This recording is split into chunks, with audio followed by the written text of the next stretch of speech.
Praise the Lord for another opportunity has granted us to worship Him in truth and spirit.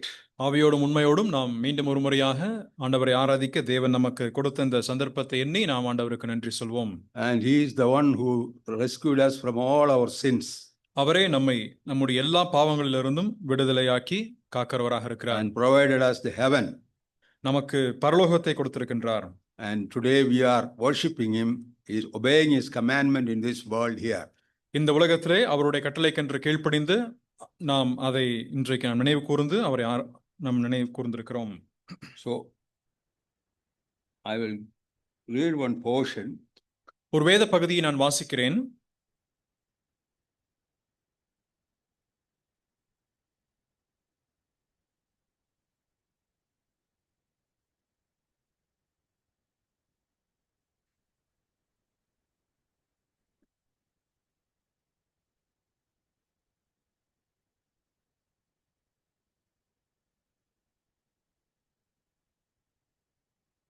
Uh, 14.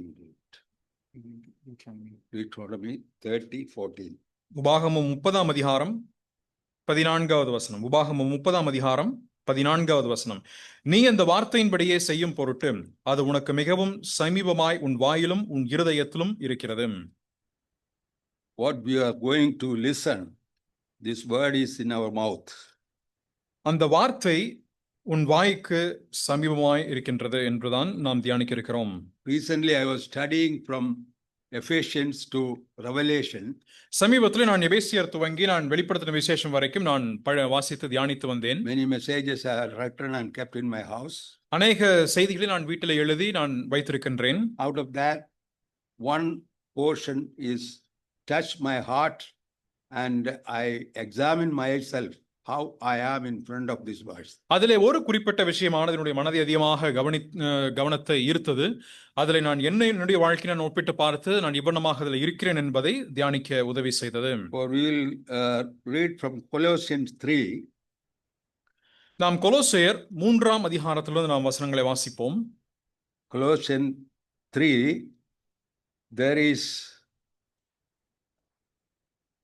I was studying, I find out there are 4 heads we have to divide that portion.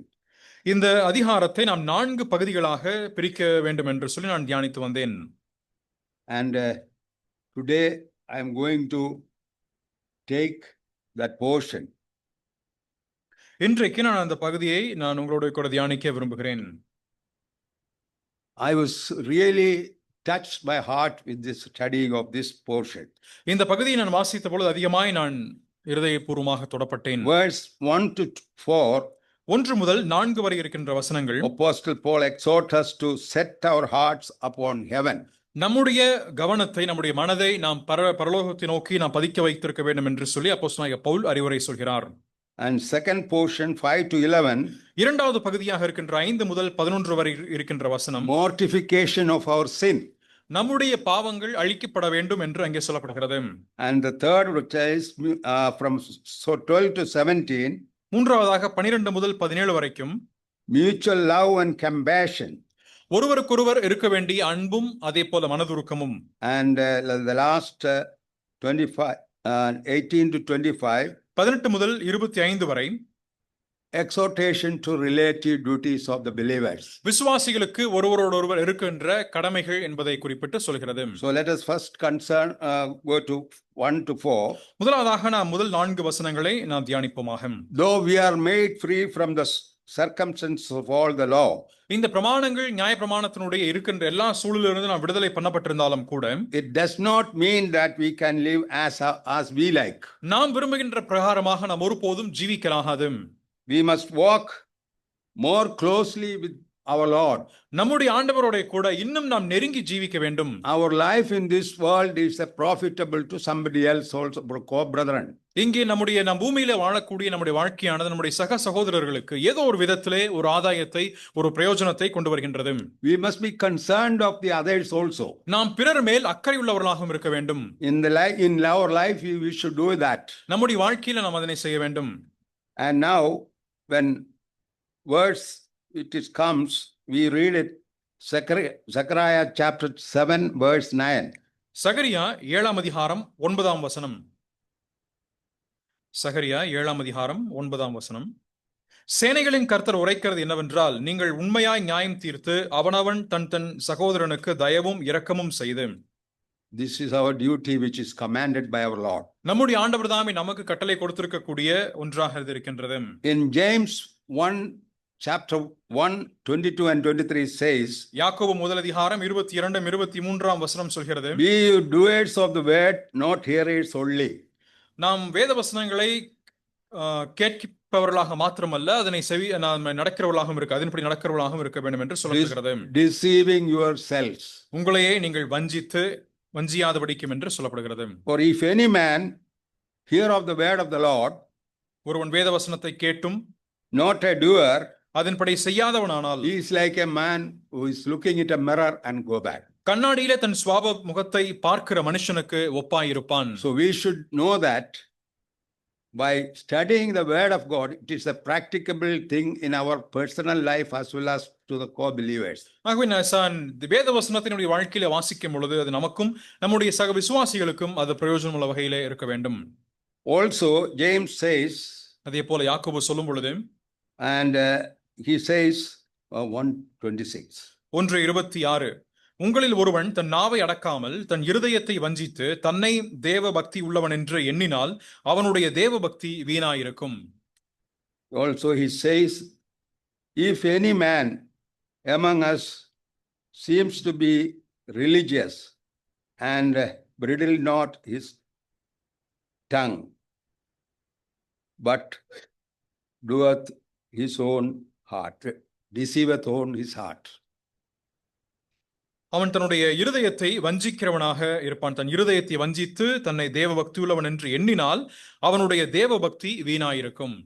And James 3:8, யாக்கோபு 3ஆம் அதிகாரம் 8ஆம் வசனம், நாவை அடக்க ஒரு மனுஷனாலும் கூடாது, அது அடங்காத பொல்லாங்குள்ளதும் சாவுக்கேதுவான விஷம் நிறைந்ததுமாய் இருக்கிறது. And James chapter 4 8 and 8 to 10, யாக்கோபு 4ஆம் அதிகாரம் 8 முதல் 10 வரைக்கும், தேவனிடத்தில் சேருங்கள், அப்பொழுது அவர் உங்களிடத்தில் சேருவார். பாவிகளே, உங்கள் கைகளை சுத்திகரியுங்கள், இருமனமுள்ளவர்களே, உங்கள் இருதயங்களை பரிசுத்தமாக்குங்கள். நீங்கள் துயரப்பட்டு துக்கித்து அழுங்கள், உங்கள் நகைப்பு துக்கிப்பாகவும் உங்கள் சந்தோஷம் சஞ்சலமாகவும் மாறக்கடவது. கர்த்தருக்கு முன்பாக தாழ்மைப்படுங்கள், அப்பொழுது அவர் உங்களை உயர்த்துவார். So we know that when we go close to the Lord will come to us. நாம் ஆண்டவருக்கு நெருங்கி போகும் பொழுது அவர் நிச்சயமாக நம் பட்சமாய் கிட்டி In சேருவார். that case, we will be blessed with all the blessing from heaven as well as earthly blessings. இந்த விதத்திலே நாம் பரலோகத்துக்குரிய பூமிக்குரிய எல்லா ஆசீர்வாதங்களினாலும் நாம் நிறையப்படுவோம். And it is not a joke that we should go very close to the Lord. இது ஒரு விளையாட்டுல நாம் ஆண்டவரிடம் மிகவும் நெருங்கி நாம் போக வேண்டும். All believers, those who born again and baptized and in fellowship with the church, should go very close to the Lord and he will come very close to us. இங்கே ஞானஸ்நானம் பெற்று சபையினுடைய ஐக்கியத்தில் இருக்கின்ற எல்லா விசுவாச பெருமக்களும் கூட ஆண்டவரிடத்துல மிகவும் நெருங்கி சேரக்கூடியவர்களாக இருக்க வேண்டும். And James chapter 5 7 and 8, யாக்கோபு 5ஆம் அதிகாரம் 7 8வது வசனத்தை நாம் வாசிப்போம். இப்படி இருக்க சகோதரரே, கர்த்தர் வரும் அளவும் நீடிய பொறுமையாயிருங்கள். இதோ பயிரிடுகிறவன் பூமியின் நட்பலனை அடைய வேண்டும் என்று முன்மாதிரியும் பின்மாறியும் வரும் அளவும் நீடிய பொறுமையோடே காத்திருக்கிறான். நீங்களும் நீடிய பொறுமையோடு இருந்து உங்கள் இருதயங்களை ஸ்திரப்படுத்துங்கள், கர்த்தரின் வருகை சமீபமாயிருக்கிறது. And we can read another portion from Jeremiah. It's okay, no problem. Jeremiah 17:9 and 10. மற்றொரு வேத பகுதி எரேமியா 17:9-10 நாம் வாசிக்கும் பொழுது, the heart is deceitful above all things, இருதயமே மகா திருக்குள்ளதும் மகா கேடுள்ளதுமாய் இருக்கிறது, and desperately wicked, who can know it? மகா கேடுள்ளதுமாக இருக்கிறது, யார் அதை அறிவான்? The Lord searches the heart. கர்த்தர் இருதயங்களை அறிந்து ஆராய்ந்து பார்க்கிறார். I try the reins even to give every man according to his ways. ஒவ்வொரு மனுஷனுடைய வழிகளுக்கு தக்கதாக அவனவனுக்கு ஏற்ற பலனை நான் தருவேன். And according to his ways, அவனுடைய fruit of him. வழிகளுக்கு ஏற்றவனமாக அதற்கேற்ற பலன்களை நான் தருவேன். And so we have to be very careful in our Christian life. ஆகவே நம்முடைய கிறிஸ்தவ வாழ்க்கையில நாம் மிகவும் கவனத்துடன் இருக்க வேண்டும். Suppose we all has to pass through when we reach him in his front. நாம் அவர் முன்பதாக நாம் எல்லாருமே நாம் நிச்சயம் கடந்து போக வேண்டும். There it will be revealed what we have done. நாம் என்ன செய்தோம் என்பது அங்கே அங்கே அங்கே வெளிப்படுத்தப்படும். So we have to be prepared in this earth when we are living. நாம் இந்த பூமியிலே வாழும் பொழுது நாம் அதற்கென்று ஆயத்தத்துடன் இருக்க வேண்டும். This world where we live temporarily, தற்காலமாக ஜீவிக்கக்கூடிய இந்த பூமியானது, and for us Christ sitteth at the right hand of God. நம்மை பொறுத்தமட்டிலே கிறிஸ்து அங்கே பிதாவினுடைய வலது பாரிசத்திலே அமர்ந்திருக்கிறார். He is our best friend. அவரே நம்முடைய சிறந்த நண்பனாக இருக்கிறார். And we have to obey his commandments. நாம் அவருடைய கட்டளைகளுக்கு என்று கீழ்ப்படிய வேண்டும். And a best friend, when we know that he is our best friend, அவர் நம்முடைய சிறந்த ஒரு நண்பன் என்பதை he குறிப்பிட்டு நாம் will அறியும் பொழுது secure us to heavenly place permanently. அவர் நிலையாக இருக்கக்கூடிய இந்த பரலோகத்தினுடைய இடத்துக்கு நம்மை கொண்டு போய் சேர்ப்பார். So this world is a temporarily we are staying here. ஆகவே இந்த பூமியானது தற்காலமாக நாம் வாழக்கூடிய ஒரு பூமியாக இருக்கிறது. And where he ordained us to live, we have to make fruit from here to heaven. நாம் எங்கே நாம் வைக்கப்பட்டிருக்கின்றோம், எங்கே நாம் வைக்கப்படுவதற்கென்று நிர்ணயம் செய்யப்பட்டிருக்கிறதோ அங்கே வாழும் பொழுது அங்கே பரலோகத்திற்கு ஏதுவான கனிகளை உற்பத்தி செய்து கொண்டு போக வேண்டும். In verse 2 of Colossians 2, கொலோசியர் வாசித்த கொலோசியர்னுடைய 2வது வசனத்திலே, 3ஆம் அதிகாரம் 2ஆம் வசனத்திலே, it is your you can read it. பூமியில் உள்ளவைகளை அல்ல மேலானவைகளையே நாடுங்கள்.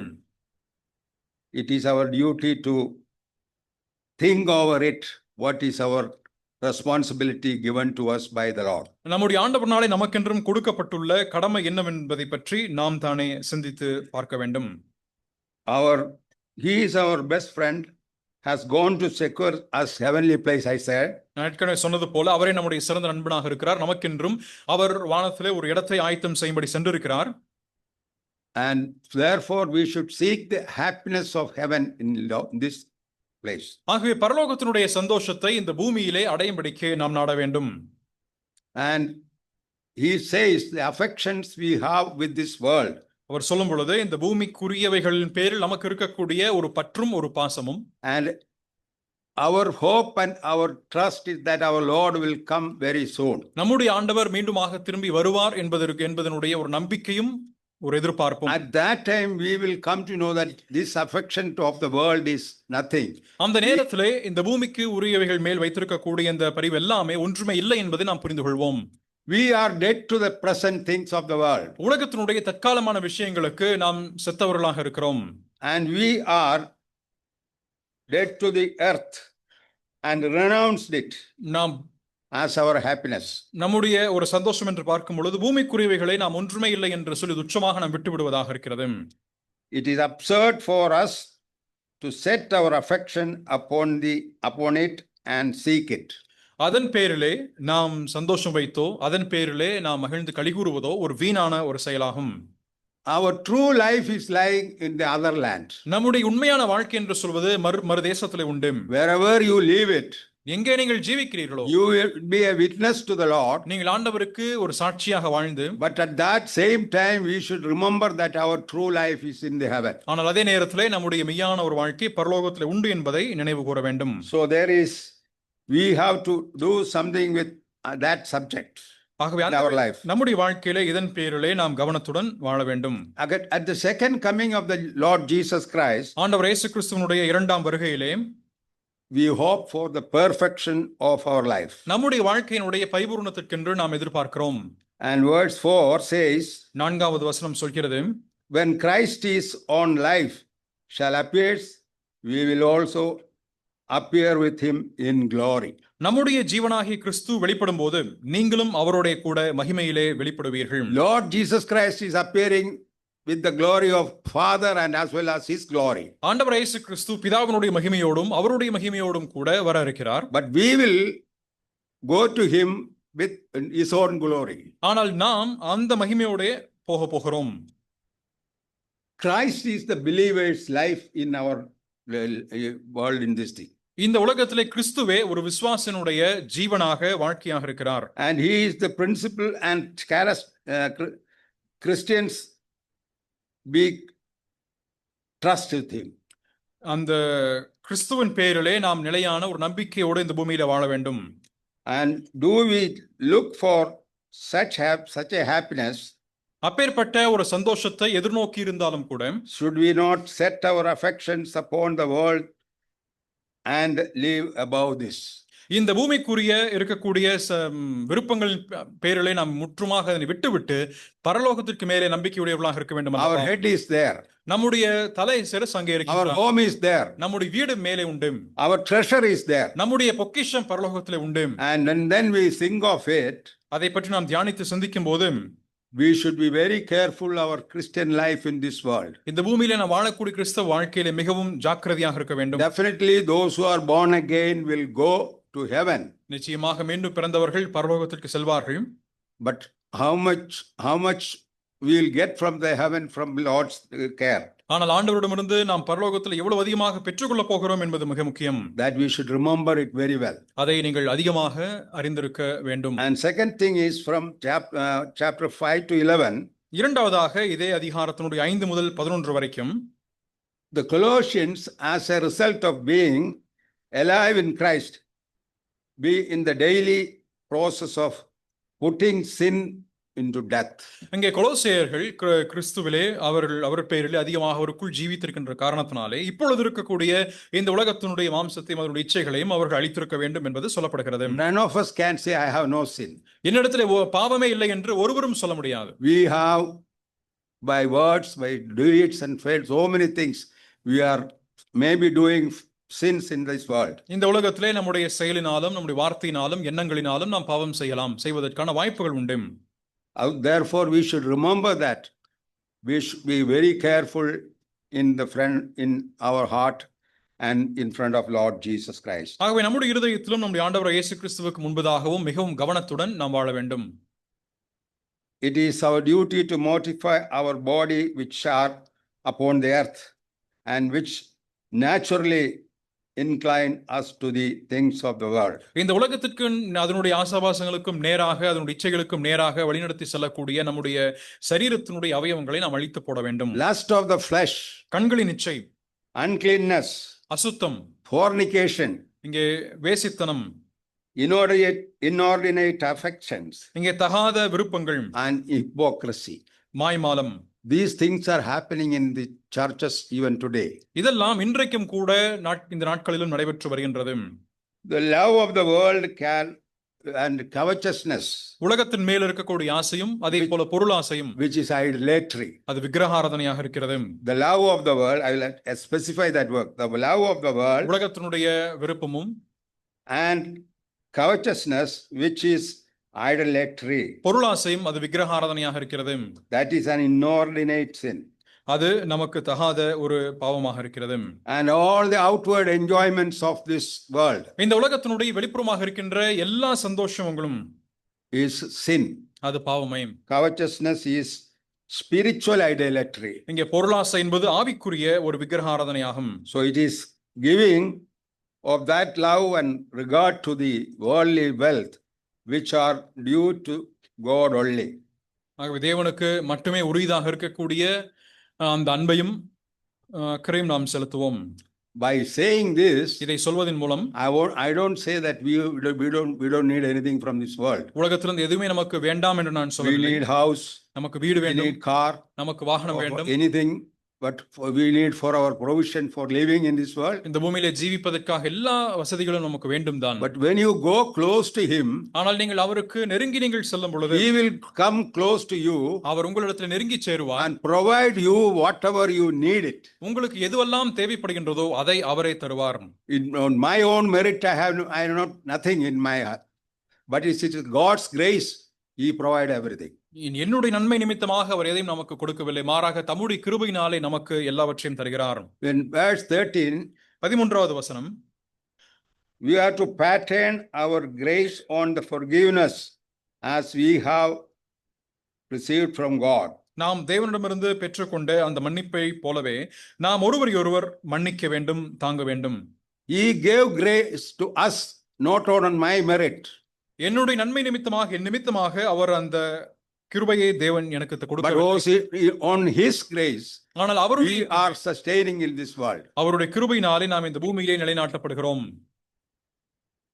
He gave grace not on the merit of us. அவர் ஏதோ நம்முடைய நம் நிலைமை நிமித்தமாக அவர் நமக்கு அந்த கிருபையை தரவில்லை. He is giving everything according to his will. அவர் எல்லாவற்றையும் அவருடைய சித்தத்தின் பிரகாரமாக தருகிறார். We were in rebellion towards God. நாம் தேவனுக்கு முன்பதாக முரட்டாட்டம் பிடித்தவர்களாக இருந்தோம். And we remember that Christ is the standard of our forgiveness. நம்முடைய மன்னிப்புக்கு கிறிஸ்துவே ஒரு நிலையாக ஒரு தரமாக One இருக்கிறார். more time I want to say, மறுபடியும் நான் Christ சொல்கிறேன். is the standard of our forgiveness. நம்முடைய மன்னிப்புக்கு கிறிஸ்துவே அதனுடைய நிலைவாரமாக இருக்கிறார். If I cannot forgive anybody sitting over here, இங்க அமர்ந்திருக்கிற யாரையாவது நான் என்னால் மன்னிக்கவே முடியாது I won't be என்று able to சொன்னால், take part in the bread and wine. நான் இந்த அப்பத்திலும் ரசத்திலும் என்னால் பங்கு பெற முடியாது. That will be a curse to you. அது உங்களுக்கு ஒரு சாபமாக இருக்கும். So we should be very careful நீங்கள் மிகவும் கவனமாக இருக்க when we வேண்டும். come before the Lord நீங்கள் ஆண்டவருக்கு முன்பதாக to வரும்போது, worship him நீங்கள் அவரை in ஆராதிக்க truth and spirit. ஆவியோடும் உண்மையோடும் நீங்கள் வரும் பொழுது, But we should remember that this is all granted by Lord, not on my merit, but on his mercy. இதெல்லாம் என்னுடைய நன்மை நிமித்தமாக அல்ல, மாறாக தேவனுடைய கிருபையினாலே இரக்கத்தினாலே எனக்கு கொடுக்கப்பட்டது என்பதை நினைவு கூற In வேண்டும். verse 15, 15வது வசனத்திலே when Paul refers to the peace of Christ, this is not be a result of doing something right. இது Paul refers to the peace of Christ. இங்கே கிறிஸ்துவின் சமாதானத்தை குறிப்பிட்டு அப்போஸ்தலனாகிய பவுல் சொல்கிறார். This peace is not on our own merit. இந்த சமாதானம் என்பது என்னுடைய நன்மை நிமித்தமாக அல்ல. When he was going to heaven, he said, I give my peace to you. அவர் பரலோகத்திற்கு போகும் பொழுது நான் என் சமாதானத்தை உங்களுக்கு விட்டு வைத்து போகிறேன் Today என்றார். that peace should be in our heart.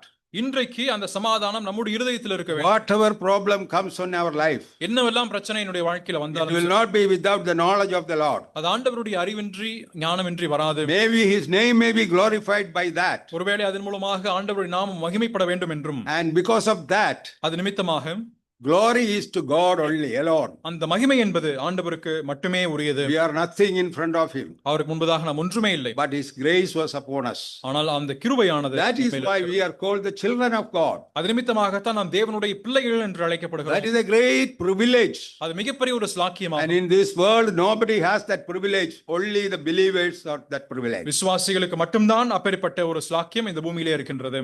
So the word of Christ dwell in you ஆகவே கிறிஸ்துவனுடைய வார்த்தை உங்களுக்குள்ளாக தரித்திருக்க கடவுள் richly in all wisdom, எல்லா ஞானத்தோடும் ஐஸ்வர்யமாக உங்களிலே teaching இருப்பதாக. one another ஒருவருக்கொருவர் போதித்து புத்தி சொல்லி with grace in your heart. உங்கள் இருதயத்திலே நீங்கள் போதித்து புத்தி சொல்லி. So we must do that according to his will, everything. அவருடைய சித்தத்தின் பிரகாரமாக நாம் எல்லாவற்றையும் செய்ய வேண்டும். So whatever you do in நீங்கள் the எதை world செய்தாலும், இந்த உலகத்தில் எதை செய்தாலும், or did or do all things, Lord Jesus Christ giving thanks to God and to the Father by him. நீங்கள் செய்வது எதுவாக இருந்தாலும், எது செயலாக இருந்தாலும் சொல்லாக இருந்தாலும், அதன் எல்லாவற்றையும் ஆண்டவருக்கு நன்றி நிறைந்த இருதயத்தோட சொல்ல வேண்டும், செய்ய வேண்டும். We should understand that we are fully dependent on Christ forever. நாம் என்றென்றுமாக கிறிஸ்துவுக்கே உரியவர்கள் என்பதை பற்றி நாம் மனதில் நினைத்திருக்கிறோம். Child of God is fully dependent on Christ. ஒரு கிறிஸ்துவனுடைய பிள்ளை எப்பொழுதுமே கிறிஸ்துவின் மேலேயே அவன் சார்ந்திருக்க வேண்டும். No other way we have to go. வேறு எந்த வழியிலும் அல்ல. And they take heed to the ministry which we have received from the Lord. ஆண்டவரிடமிருந்து பெற்றுக்கொண்ட அந்த ஊழியத்திற்கு ஏற்ற வண்ணமாக, And we have to do accordingly. அதற்கேற்ற வண்ணமாக செய்ய வேண்டும். Verse 15 to 25 15 25 வரைக்கும் is exhortation to relative duties of believers. விசுவாசிகளுக்கு ஒருவர் இருக்கக்கூடிய கடமைகள் என்னவென்று அங்கே சொல்லப்பட்டிருக்கிறது. It's first wives, submit yourself to your own husband. 18 மனைவிகளே கர்த்தருக்கு கேட்கும்படி உங்கள் புருஷருக்கு கீழ்ப்படியுங்கள். That doesn't mean that we are terrorized our wife or they will have to obey everything. No. அதாவது அதன் மூலமாக ஏதோ நம்முடைய மனைவிகளை நாம் பயப்படுத்தி பயமுறுத்தி வைப்பதல்ல. By the grace of God, தேவனுடைய கிருபையினாலே husband and wife is one. கணவனும் மனைவியும் ஒன்றாக இருக்கிறார்கள். So in the sight of the Lord, they are one. ஆண்டவருடைய பார்வையிலே நாம் ஒன்றாக இருக்கிறோம். According to not our wisdom, நம்முடைய ஞானத்திற்கேற்றவனமாக heavenly wisdom should be there in the family life. இங்கே குடும்ப வாழ்க்கையிலே தேவனுடைய ஞானம் விளங்க Not வேண்டும். only you can love your wife. அப்பொழுது மட்டும்தான் உங்க மனைவியை நீங்க And நேசிக்க. many of the assemblies in Kerala and wherever it is, கேரளாவிலோ வேற எங்க இருந்தாலும் சரி, I have seen that there is strife between wife and she. கணவனுக்கும் மனைவிக்கும் அதிக சண்டைகள் இருக்கிறதை நான் பார்க்கிறேன். Because that should not be happened in the sight of the Lord. அது ஆண்டவருடைய பார்வையிலே ஒருபோதும் நடக்கக்கூடாது. Second thing, இரண்டாவதாக, husband, love your wives and புருஷர்களே be not bitter with her. உங்கள் மனைவிகளில் அன்பு கூறுங்கள், அவர்கள் மேல் கசந்து கொள்ளாதிருங்கள். Our Lord is given responsibility to both. நம்முடைய ஆண்டவர் இருவருக்குமே அந்த பொறுப்பை I am not தந்திருக்கிறார். correcting a marriage here, இங்கே ஒரு திருமணத்தை நடத்தி வைக்கல நானு. but it is a word of God in Colossians 3. கொலோசியர் 3ஆம் அதிகாரத்திலே சொல்லப்பட்ட வேத வார்த்தையாக இது இருக்கின்றது. Husband, love your wives மனைவியே உங்கள் and not புருஷரை bitter against her. புருஷர்களை உங்கள் மனைவிகளில் அன்பு கூறுங்கள், அவர்கள் மேல் கசந்து கொள்ளாதிருங்கள். And the children also, there is a commandment from the Lord. இங்கே பிள்ளைகளுக்கும் ஆண்டவரிடமிருந்து ஒரு கட்டளை சொல்லப்பட்டிருக்கிறது. Children, obey your parents in everything. பிள்ளைகளே உங்கள் பெற்றாருக்கு எல்லா காரியத்திலேயும் கீழ்ப்படியுங்கள். But there is a reminder to the fathers. அதே போல பிதாக்களுக்கும் ஒரு நினைப்பூட்டுதல் சொல்லப்படுகிறது. Fathers, don't provoke your children. பிதாக்களே உங்களுடைய பிள்ளைகளுக்கு கோபம் ஊட்டாதிருங்கள். So many children are away from us அநேக because பிள்ளைகள் of the provocation of the parents. பெற்றோருடைய தூண்டுதலினால், அவர்கள் கோபம் ஊட்டினதினாலே நம்மை விட்டு அநேக பிள்ளைகள் வெளியே போய்விட்டார்கள். Running away from the house. வீட்டை விட்டு வெளியே போய்விட்டார்கள். So the Lord knows it. கர்த்தர் அதை அறிவார். It will happen. அது நடைபெறும். That is why it is written, don't provoke your children. அதனாலே தான் உங்களுடைய பிள்ளைகளுக்கு நீங்கள் கோபம் ஊட்டாதிருங்கள் என்று சொல்லப்பட்டிருக்கிறது. And another thing, மற்றொன்று, whatever we do it, நாம் எதை செய்தாலும் heartily also to the Lord. அதை ஆண்டவருக்கு ஏற்றவனமாக, ஆண்டவருக்கு என்று செய்யுங்கள், not unto man. மனுஷருக்கு ஏற்றவனமாக அல்ல. Whatever we do it, நாம் எதை செய்தாலும், spiritual work, ஆவிக்குரிய வேலை, any work, எந்த வேலை, personal work, தனிப்பட்ட வேலை, that it should be we are providing it and giving to God for it. அதை ஆண்டவருக்கு ஏற்றவனமாக, ஆண்டவருக்கு And then we will be blessed abundantly in our life. நம்முடைய வாழ்க்கையில் அதன் மூலமாக நாம் பரிபூர்ணமாக ஆசீர்வாதத்தை பெறுவோம். And another thing, மற்றொன்று, knowing that of the Lord you shall receive reward of inheritance for you in the heaven. நீங்கள் பரலோகத்தில் இதற்கேற்றவனமாக நீங்கள் பிரதிபலன்களை பெறுவீர்கள் என்ற ஒரு நம்பிக்கையோட. And but 18 verse says it, but he that doth wrong shall receive for wrong which he hath done, and there is no respect of man. ஆகவே அநியாயம் செய்கிறவன், 25வது வசனத்திலே, அநியாயம் செய்கிறவன் தான் செய்த அநியாயத்திற்கு ஏற்ற பலனை அடைவான், பட்சபாதமே இல்லை. That is why we remember that. அதனாலதான் நாம் இதை நினைவு கூறுகிறோம். We should be very perfect in the sight of the Lord. நம் ஆண்டவருடைய பார்வையிலே மிக நாம் செம்மையா இருக்க வேண்டும். The Lord has loved us. கர்த்தர் நம்மை நேசித்திருக்கிறார். And we should love the co-believers as it is. நாம் அதே போலவே சக விசுவாசிகளையும் நேசிக்க வேண்டும். And any enmity between the believers, விசுவாசிகள் மத்தியிலே எந்த ஒரு பகை உணர்வு you will not be perfect in the sight of the Lord. நீங்கள் ஆண்டவருடைய பார்வையிலே நீங்கள் செம்மையுள்ளவர்களாக இருக்க மாட்டீர்கள். And that we should do it accordingly as his commandment. அது அவருடைய கட்டளை என்னவென்று சொல்லப்படுகிறதோ அதற்கேற்றவண்ணமாக செய்ய வேண்டும். ഇന്ന് വിശ്വാസികൾ താഴെ പറയുന്ന പ്രകാരമാണെന്ന് ഞാൻ നാൾ കേൾപ്പിച്ചാണ്. இன்றைக்கு விசுவாசிகள் இங்கே கீழே சொல்லப்படுகின்ற விஷயங்களிலே ദർശനമുണ്ട്, പക്ഷെ അനുസരണമില്ല. தரிசனம் உண்டு என்று சொல்கிறார்கள், ஆனாலும் கீழ்ப்படிதல் இல்லை. ഭക്തി ഉണ്ട്, പക്ഷെ ആ ഭക്തിക്ക് ശക്തിയില്ല. பக்தி உண்டு, ஆனால் அந்த பக்திக்கு ஏற்ற ஒரு ஆற்றலோ வல்லமையோ இல்லை. ആഗ്രഹമുണ്ട്, പക്ഷെ എനിക്ക് നിവർത്തിയില്ല. விருப்பம் இருக்கின்றது, ஆனால் என்னால் செய்ய முடியவில்லை. പ്രസംഗമുണ്ട്, ജീവിതമില്ല. ஆனால் வாழ்க்கை இல்லை. Believers, விசுவாசிகள் പ്രസംഗം ധാരാളം ചെയ്യാൻ കഴിയും, தாராளமாக செய்ய முடியும், ജീവിതത്തിൽ അതില്ല. ஆனால் வாழ்க்கையிலே அந்த பிரசங்கம் வெளிப்படுவதில்லை. പ്രാർത്ഥനയുണ്ട്, ஜெபம் உண்டு, കണ്ണുനീരില്ല. கண்ணீர் இல்லை. എന്ന് പറഞ്ഞാൽ you are broken hearted ആയിട്ട് you have to pray to the Lord. நீங்கள் உங்கள் உடைக்கப்பட்ட இருதயத்தோட நீங்கள் ஆண்டவரிடம் ஜெபிக்க If you வேண்டும். pray for anybody, யாருக்காவது நீங்கள் ஜெபிக்கும் I பொழுது, know many of you are prayed for us எங்களுக்காக நீங்கள் அநேகர் ஜெபித்தீர்கள், உண்மைதான். because the Lord listened to it கர்த்தர் அதற்கென்று செவி கொடுத்தார் and given us the freedom from all these problems. அவருடைய எல்லா பிரச்சனையிலிருந்து எங்களை ஆண்டவர் Likewise, அது போல our heart should be perfect in front of the Lord. நம்முடைய இருதயமானது ஆண்டவருக்கு முன்பதாக And while you are உத்தமமாக praying, வேண்டும். tears comes to this, நீங்கள் ஜெபிக்கும் பொழுது He will கண்ணீர் bless that thing. ஆண்டவர் அதனை ஆசீர்வதிப்பார். So there is nothing else you have to understand it. அதிலிருந்து நீங்கள் வேறொன்றும் புரிந்து கொள்ள வேண்டியதில்லை. പരിശീലനമുണ്ട് പക്ഷേ പക്വതയില്ല. அங்கே நாம் நிதானித்து பார்க்கிறோம், ஆனால் பக்குவமானதில்லை. അറിവുണ്ട് അനുഭവമില്ല. அறிவு இருக்கின்றது, ஆனால் அனுபவம் இல்லை. വിദ്യാഭ്യാസമുണ്ട് വിവരമില്ല. கல்வி இருக்கின்றது, ஆனால் விவேகம் இல்லை. Recently we can see so many educated people are doing the wicked things. இன்றைக்கு நாம் படித்தவர்கள் அதிகமாக துன்மார்க்கத்தில் ஈடுபடுகின்றதை நாம் பார்க்கிறோம். ധനമുണ്ട് പക്ഷേ ധൈര്യമില്ല അത് എങ്ങനെ ഉപയോഗിക്കണമെന്നുള്ളത്. ஐஸ்வர்யம் உண்டு, ஆனால் அதை எப்படி பயன்படுத்த வேண்டும் என்ற ஒரு தைரியம் இல்லை. കാഴ്ചയുണ്ട് പക്ഷേ വിശ്വാസമില്ല. பார்வை இருக்கின்றது, ஆனால் விசுவாசம் என்பதில்லை. ബുദ്ധിയുണ്ട് പരിജ്ഞാനം ഇല്ല. புத்தி என்பது உண்டு, ஆனால் ஞானம் அல்லது தேர்ச்சி அடைந்த ஞானம் இல்லை. നമുക്കെല്ലാവർക്കും നോളജ് ഇസ് there. நமக்கு எல்லாருக்கும் அறிவு இருக்கின்றது, പക്ഷെ അതിന് തക്കവണ്ണമുള്ള പരിജ്ഞാനത്തിലല്ല നോളജ് ഉപയോഗിക്കുന്നത്. ஆனால் அதற்கேற்ற வண்ணமாக ஞானத்தோടെ அதனை சரியான விதத்தில் பயன்படுத்துவதில்லை. സ്നേഹമുണ്ട് എന്നാൽ ആത്മാർത്ഥതയില്ല. அன்பு உண்டு, ஆனால் உண்மையான அன்பு இல்லை. ആത്മാവുണ്ട് ആത്മാവിൽ ഫലങ്ങളില്ല. ஆவி இருக்கின்றது, ஆனால் ஆவியினுடைய கனி நம்முடைய வாழ்க்கையில் இல்லை. There are 9 ഫലങ്ങൾ which is mentioned in the Bible. வேதத்திலே 9 கனி அங்கே சொல்லப்படுகின்றது. അത് നമുക്ക് ഉണ്ടായിരിക്കേണ്ടത് നമ്മുടെ ബാധ്യതയാണ് കർത്താവിന്റെ മുൻപിൽ. அது கர்த்தருக்கு முன்பதாக அந்த கனிகள் நம்முடைய வாழ்க்கையிலே நிச்சயமாக காணப்பட்டிருக்க வேண்டும். ആത്മാവിന്റെ ഫലം ഉള്ളവരായിരിക്കണമെങ്കിൽ we should be very close to the Lord. ஆண்டவருடைய ஆவியினுடைய அந்த கனி நம்மிடத்தில் இருக்க வேண்டும் என்று சொன்னால் நாம் ஆண்டவரோடு மிக நெருங்கி இருக்க வேண்டும்.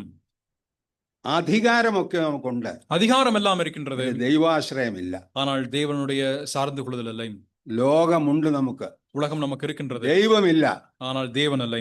അതുകൊണ്ട് നാം വളരെ സൂക്ഷിച്ച് ജീവിക്കേണ്ട ഒരു കാലയളവിലേക്ക് വന്നിരിക്കുകയാണ്. ஆனால் நாம் மிகவும் கவனித்து ஜீவிக்க வேண்டிய ஒரு காலகட்டத்தில் our Lord will come at any moment. நம்முடைய ஆண்டவர் எந்நேரத்தில் வேண்டுமானாலும், we don't know what time it is. அது என் நேரம் என்று நமக்கு தெரியும். Are you prepared to meet him? ஆனால் நீங்கள் அவரை சந்திப்பதற்கு ஆயத்தமாக in இருக்கிறீர்கள். all your life, உங்களுடைய வாழ்க்கையில் எல்லாம், your business field, உங்களுடைய வியாபாரத்திலே, anything, எதுவாக whatever you do it, நீங்கள் செய்வது எதுவாக it is இருந்தாலும் according to the will of the Lord, அது ஆண்டவருடைய சித்தத்திற்கு ஏற்றவண்ணமாக இருக்கின்றதா? and that should be the character of a believer. அதுவே ஒரு விசுவாசியினுடைய குணாதிசயமாக இருக்க வேண்டும். Otherwise it will be very difficult when we meet the Lord in heaven. இல்லை என்றால் நாம் ஆண்டவரை பரலோகத்தில் சந்திக்கும் பொழுது அது மிகுந்த கடினம் உள்ளதாக மாறிவிடும். So we have to be very careful in our life. நம்முடைய வாழ்க்கையில மிகவும் கவனத்துடன் ஜாக்கிரதையாக இருக்க And வேண்டும். I want to close it down. There are a lot of points is there, but I don't want to continue after 11.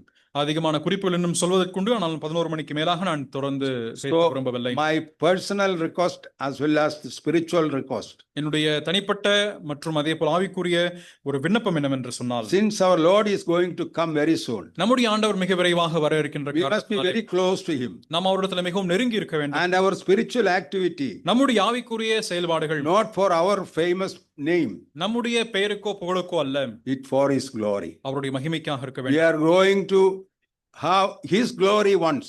அவருடைய மகிமையானது ஒரு நாளிலே வெளிப்பட போகும். We are nothing. We have diseases are there, பிரச்சனைகள், everything is there. இன்றைக்கு பிரச்சனைகள் உண்டு, வியாதிகள் உண்டு, எல்லாம் இருக்கின்றது. One day we will be without all these things. ஆனால் ஒரு நாளிலே இவைகள் எல்லாவற்றும் இல்லை. And he is with us permanently over there. அவர் நிலையாக அவர் அங்கே இருக்கின்றார். That is only for the church assembly.